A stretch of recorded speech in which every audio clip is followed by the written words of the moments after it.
Hi, here I'm again looking at pads in the Patches on the Fly series, if we can call it a series maybe. But in the last one I did look at classic patches, things that you can produce on the stuff behind me, and I made them on the third wave.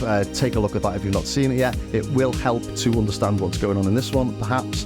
But I did get the third wave out because it's a wavetable synth, and in this one we're going to look at wavetable pads because you can do much more complex things perhaps with them. Say much more complex, they sound more complex, but they're just as easy to make, which is really the point of this. And then I'm going to move on to some granular stuff as well, so I'll get Pigments out, and I'll use Pigments for some wavetable stuff as well, just so that you can see you don't have to use super expensive, really nice, high quality, gorgeous synth to do it. You could use a bit of software if you like. So yeah, here we go, wavetables and granular pads.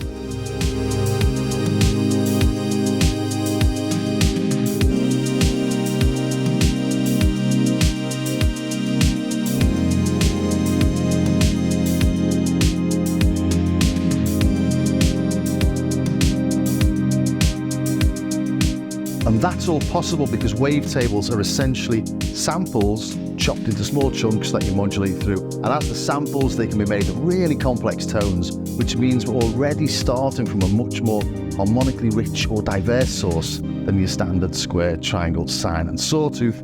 So looking at this, I don't know what it is, it's PPG Wave 27.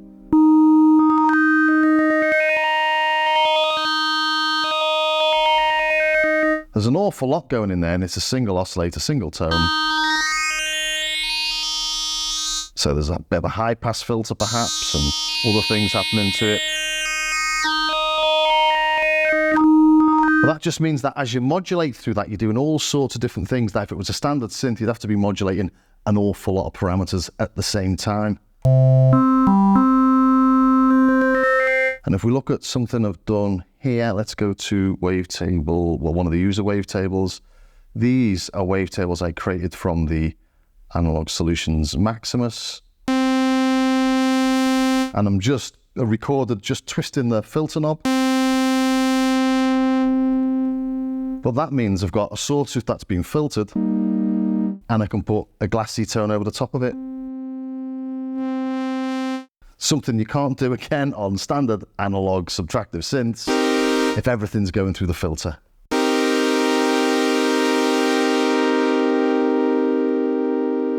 So if I put oscillator 2 on, I think oscillator 2 is already on that sawtooth yet, and 3 on. So oscillators 2 and 3 here are both that sawtooth. So this is what I've done in the last video, really.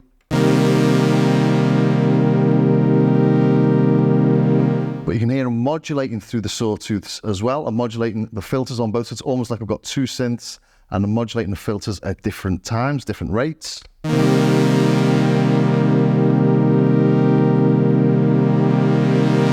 So straight away, it's got a lot of movement, and I've made that a little bit more obvious than maybe you would normally, but even more obvious.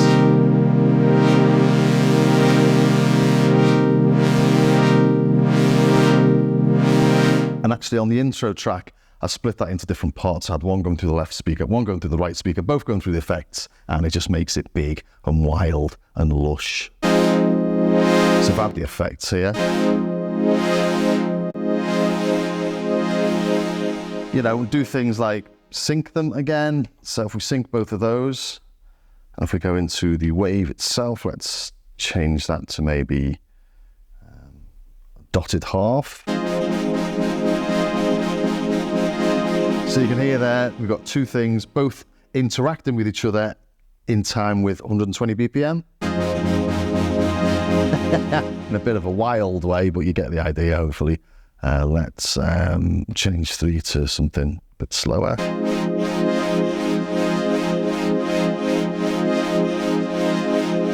But put this in a track, and you've just got things bouncing around.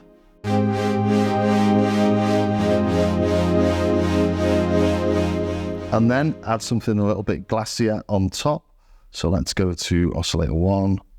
Let's change the wavetable. Let's put it onto one of the PPGs, or what's that one? That looks a bit wild.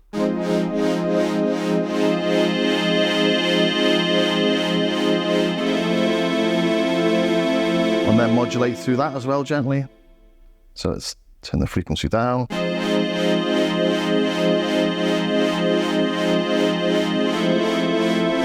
And we'll just take LFO 2 and 3 down a little bit, just because they are a bit mad.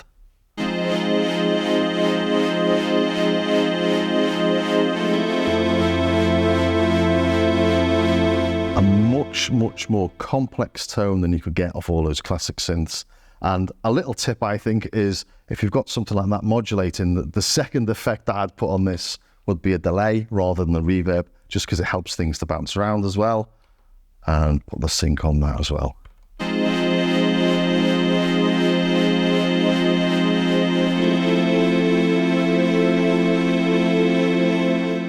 And then maybe make some of the modulations a little bit more obvious. So let's put LFO 1 and let's put that onto something like a reverse saw so you can hear it really more obviously.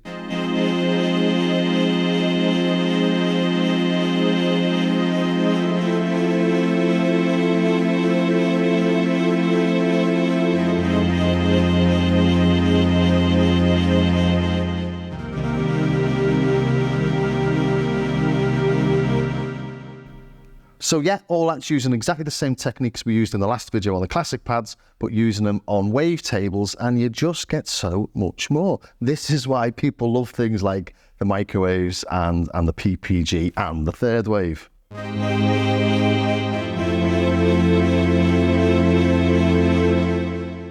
But of course, you don't have to spend $3,500. Pigments and all sorts can do it as well. So let's take a quick look at doing it on a soft synth.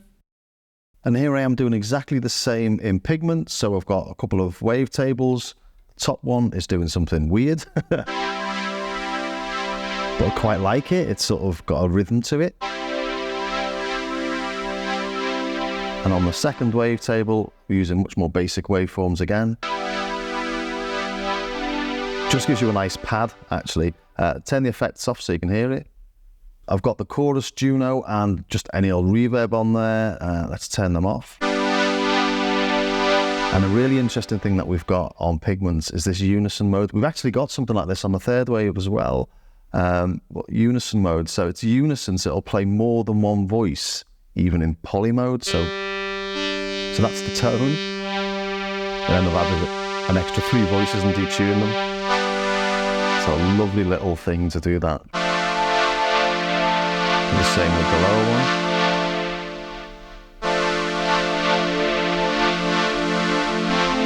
one. Almost a cheat, isn't it?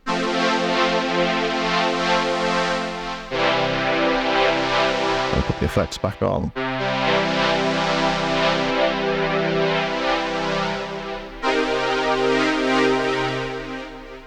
Nice.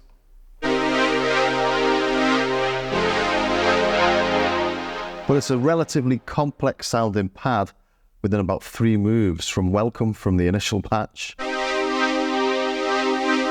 Quickly go in, we've got the wavetable on Engine 2 is being modulated by LFO 2 and the wavetable on Engine 1, that's Oscillator 1, is being modulated by LFO 1.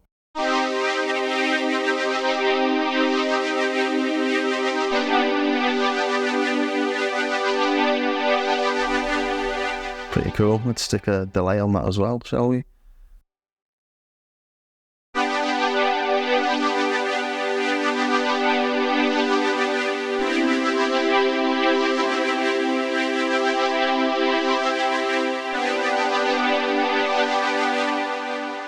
And in stuff like this and in Serum, there's just hundreds and hundreds of wavetables to pick from. And again, you can make your own. So if we look in here, there's just bags of them. There's some I've made myself again, getting a bit geeky on it, but yeah, all sorts of stuff in there, all sorts of crazy looking things, a dusty guitar.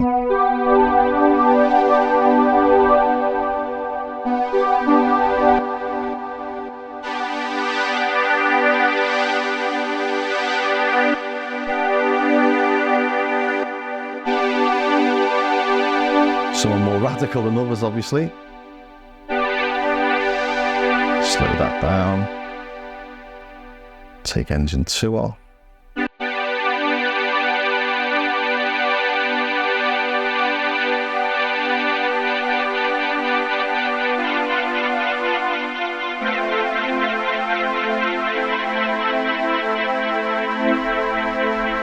So yeah, tons to explore.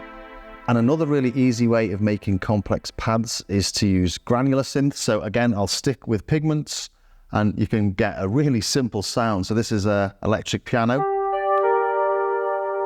If we put the granular engine on, what granular does, it takes little grains of the sample, hence granular. You can have lots of them, or you can have not many. Here we've got the envelope for each of those, so like a little mini VCA for all of them. So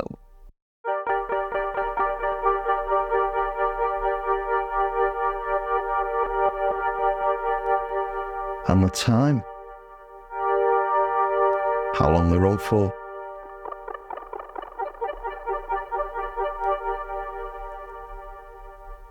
So let's look at some of the sounds we've got in here. Let's try vibraphone, shall we?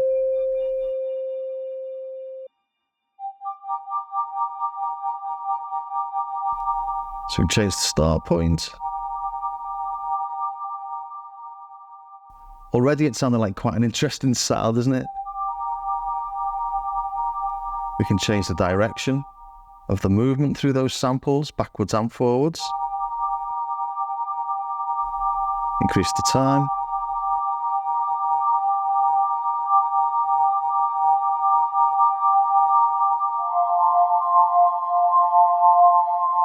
And it's just the way it picks up the tiny little grains, plays through them, different times, different envelopes, just you can really smudge things out. Let's try another one. Let's get something a bit more musical. Let's go for a steel acoustic guitar, shall we?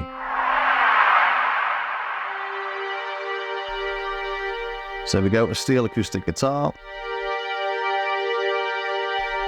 But you can use any sample you like, you can put your own voice in it, just sing one note and you end up with a whole choir.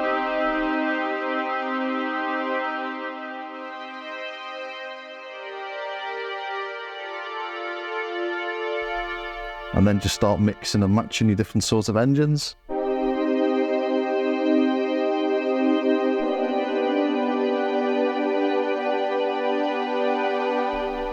Let's change the wavetable on that. So easy to do and so much fun to explore. There's hardly any need to use preset pads once you start playing around with these things.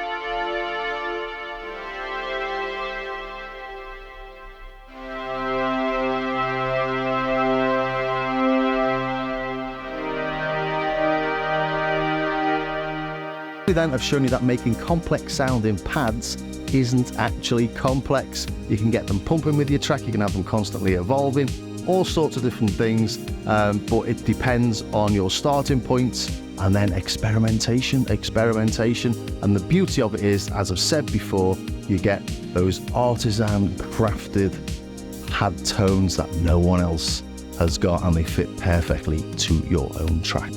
And if you did enjoy that, do think about subscribing, ring the bell. There should be more positive note. Subscribe, ring the bell, join me over on Patreon. The channel is supported by affiliate links, YouTube ads, and my wonderful patrons who, for less than the price of a lukewarm, dodgy looking coffee a month, get access to patches, samples, and other goodies. And also do take a look at my Starsky Car website as well. Again, there's patches, there's samples, the things you can download for free, and there's things you can pay for. And as I always say, it's nice if you pay for something because it does show me that people really do support the channel. But the best thing you can do as a thank you is to let me know that this has worked, that you use these sort of techniques in your tracks, and I've helped, because that's really what I'm doing it for.